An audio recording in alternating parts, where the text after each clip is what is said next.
ओम श्री गणेशाय नमः। सुमिरत रामैत जय जन रामा त्रन समी विषय बिलासु सिय रामा राम प्रिया जग जननी सिय रामा कछु न आचर जुतासु सिय रामा दीन दयाल बिरद संभारे हरौ नाथ ममि संकट भारे।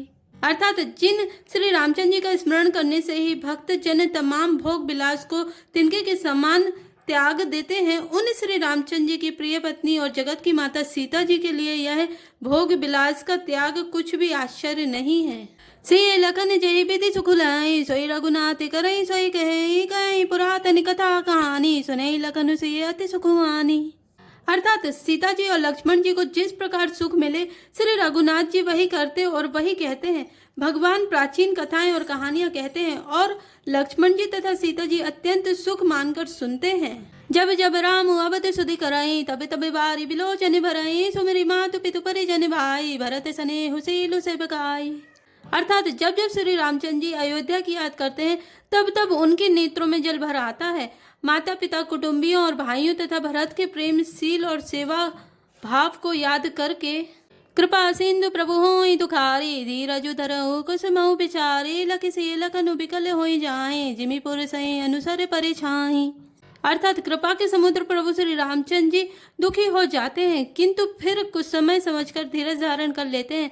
श्री रामचंद्र जी को दुखी देखकर सीता जी और लक्ष्मण जी भी व्याकुल हो जाते हैं, जैसे किसी मनुष्य की परछाई उस मनुष्य के समान ही चेष्टा करती है। प्रिया बंधु गति लखी रघुनंदनु धीर कृपाल भगत और चंदनु लगे कहने कछु कथा पुनीता सुनी सुकुलाय लखनु अरु सीता।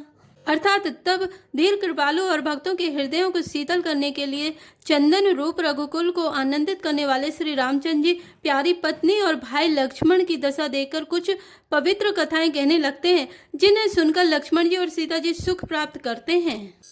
राम लखन सीता सहित रामा सोहत परन निकेत सिय रामा जिमि बासव बस अमरपुर रामा सची जयंत समेत सिय रामा दीन दयाल बिरधु संभारे हरौ नाथ मम संकट भारे। अर्थात लक्ष्मण जी और सीता जी सहित श्री रामचंद्र जी पूर्ण कुटी में ऐसे सुशोभित हैं जैसे अमरावती में इंद्र अपनी पत्नी सची और पुत्र जयंत सहित बसता है। जोग वही प्रभु से लखे नहीं कैसे पलके बिलोचने गो लखे जैसे से वही लखन सिए रघुवीर जिमि अविवेकी पुरुष शरीर रहे। अर्थात प्रभु श्री रामचंद्र जी सीता जी और लक्ष्मण जी की कैसे संभाल करते हैं जैसे पलके नेत्रों के गोलकों की। इधर लक्ष्मण जी श्री सीता जी और श्री रामचंद्र जी की अथवा लक्ष्मण जी और सीता जी श्री रामचंद्र जी की ऐसी सेवा करते हैं जैसे अज्ञानी मनुष्य शरीर की करते हैं। हे विधि प्रभु बने बसई सुखारी खग मृग सुर तापस हितकारी कहूँ राम बने गबनु सुहावा सुनौ सुमंत्र अवध जिमि आवा। अर्थात पक्षी पशु देवता और तपस्वियों के हितकारी प्रभु इस प्रकार सुख पूर्वक वन में निवास कर रहे हैं। तुलसीदास जी कहते हैं, मैंने श्री रामचंद्र जी का सुंदर वन गमन कहा, अब जिस तरह सुमंत्र अयोध्या में आए वह कथा सुनो। फिर उन्हें साधु प्रभु पहुँचाई सचिव सहित रथ देखे से आई मंत्र विकल बिलो की निसाधु कहीं न जाए जैसे भयउ बिसाधु।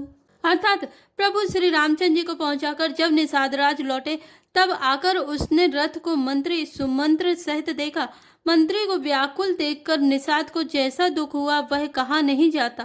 राम राम सिय लखनि पुकारी परे धरिनी तले व्याकुल भारी देखी दखिन दिशि है हिनि नाई जिनु विनु पंख बेग अकुलाई। अर्थात निषाद को अकेले आया देखकर सुमंत्र हा राम हा सीते हा लक्ष्मण पुकारते हुए बहुत व्याकुल होकर धरती पर गिर पड़े।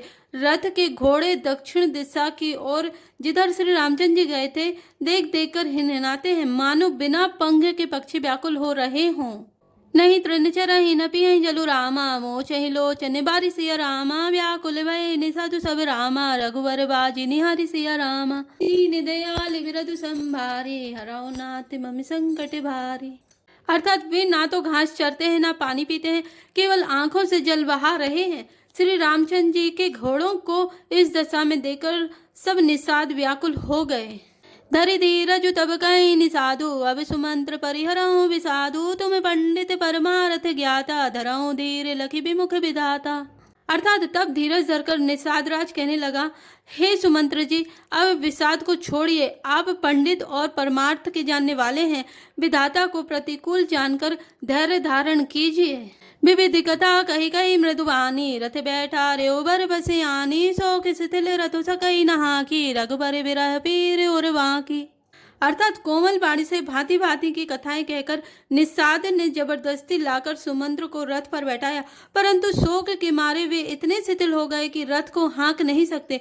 उनके हृदय में श्री रामचंद्र जी के विरह की बड़ी तीव्र वेदना है। चर फराई मग चलहि न गोरे, बन मृग मना हुआ रथ जोरे, अणु की फरई फिरी हे रही पीछे, राम वियोगी विकल दुख तीछे। अर्थात घोड़े तड़फड़ाते हैं और ठीक रास्ते पर नहीं चलते, मानो जंगली पशु लाकर रथ में जोत दिए गए हों।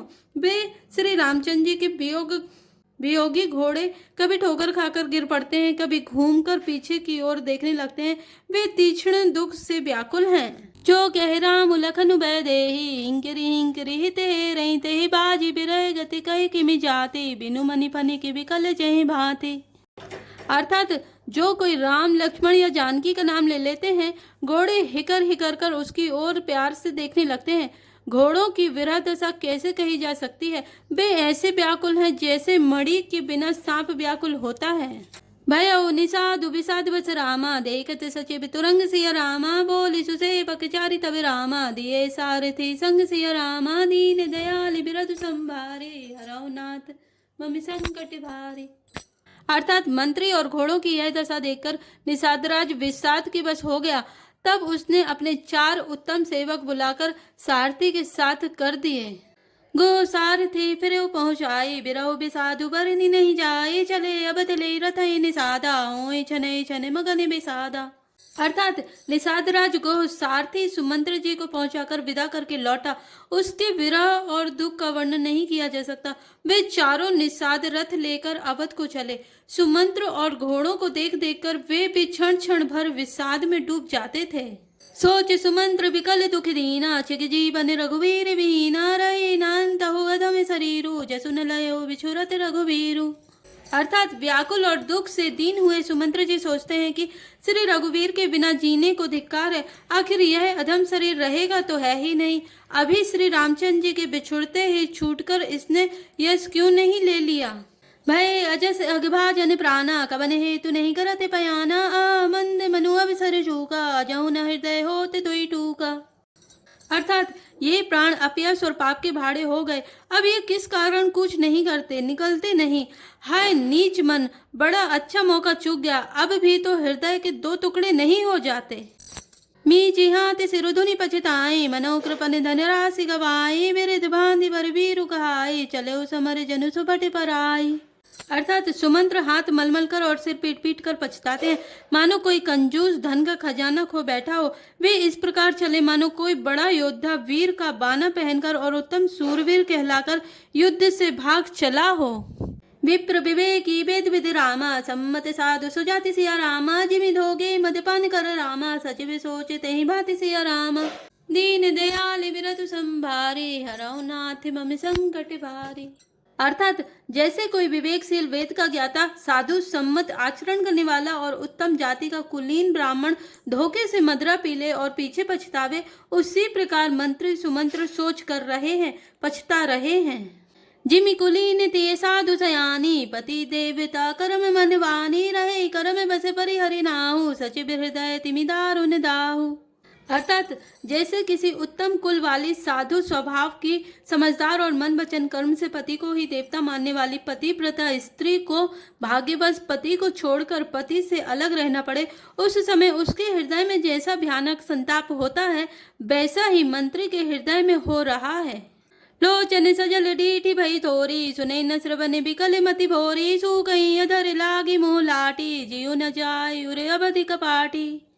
अर्थात नेत्रों में जल भरा है, दृष्टि मंद हो गई है, कानों से सुनाई नहीं पड़ता, व्याकुल हुई बुद्धि बेठिकाने हो रही है, होंठ सूख रहे हैं, मुंह में लाठी लग गई है, किंतु ये सब मृत्यु के लक्षण हो जाने पर भी प्राण नहीं निकलते, क्योंकि हृदय में अवधि रूपी किबाड़ लगे हैं। अर्थात 14 वर्ष बीत जाने पर भगवान फिर मिलेंगे, यही आशा रुकावट डाल रही है। बिबरन भयउ न जाय निहारी, मारी सिमनो पिता में तारी, हानि गलानि विपुल मन व्यापी, जमपुर पंथ सोच जिमि पापी। अर्थात सुमंत्र जी के मुख का रंग बदल गया है, जो देखा नहीं जाता। ऐसा मालूम होता है मानो इन्होंने माता पिता को मार डाला हो। उनके मन में राम वियोग रूपी हानि की महान गलानी पीड़ा छा रही है, जैसे कोई पापी मनुष्य नरक को जाता हुआ रास्ते में सोच कर रहा हो। बचन नाभ हृदय पछिताई, अबध काह में देखब जाई, राम रहते रथ देखहि जोई, सकुच ही मोहि बिलोकत सोई।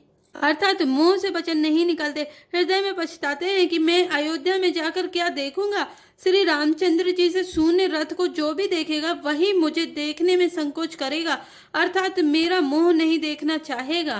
थाई पूछी हई मोहि जब रामा, बिकल नगर नर नारी सिया रामा, उतरु देव में सबई तब रामा, हृदय वज्रु बैठा रि सिया रामा, दीन दयाल विरध संभारे, हरौ नाथ मम संकट भारी। अर्थात नगर के सब व्याकुल स्त्री पुरुष जब दौड़कर मुझसे पूछेंगे, तब मैं हृदय पर वज्र रखकर सबको उत्तर दूंगा। जय श्री राम, जय जय हनुमान।